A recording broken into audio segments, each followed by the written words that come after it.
Assalamualaikum warahmatullahi wabarakatuh.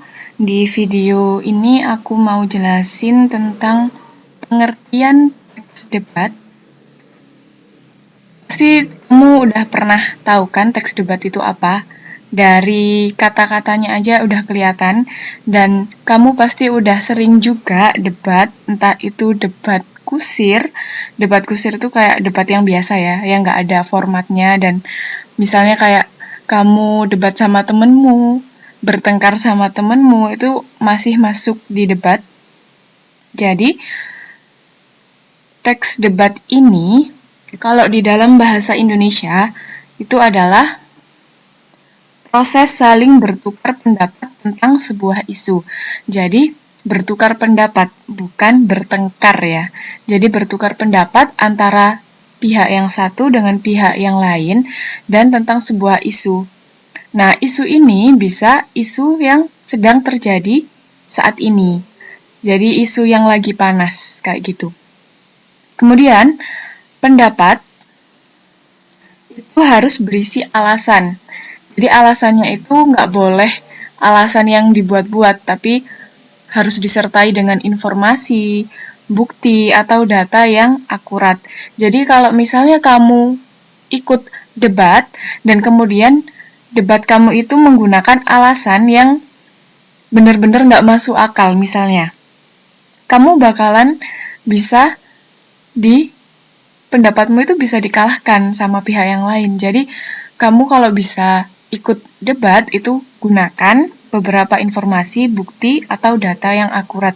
Jadi, sebelum debat, isu yang lagi mau dibahas itu, kamu cari, oh ini tuh tentang apa sih, terus data-data yang kamu temukan itu apa, itu dicatat. Nah, baru bisa kamu ikutkan. Terus, debat itu tujuannya buat apa? Untuk menghasilkan sudut pandang baru yang bisa diterima masing-masing pihak. Nah, selain ini, ada juga untuk melatih keberanian mengemukakan pendapat. Jadi, debat itu digunakan agar kita bisa mengemukakan pendapat dengan berani, dengan percaya diri. Dan yang kedua, untuk mematahkan pendapat lawan atau meningkatkan kemampuan merespon sesuatu masalah. Jadi, ketika kita melakukan debat, kita bisa meningkatkan kemampuan juga, entah itu keberanian atau kemampuan untuk mematahkan pendapat atau malah meningkatkan kemampuan dalam merespon suatu isu atau masalah. Dan yang paling penting itu adalah untuk menghasilkan sudut pandang baru yang bisa diterima masing-masing pihak. Jadi, ketika kita debat, kita nggak boleh benar-benar memaksa pendapat kita. Kita hanya boleh mengemukakan pendapat kita tuh kayak gimana sih, ini tuh kayak gimana, kayak gitu.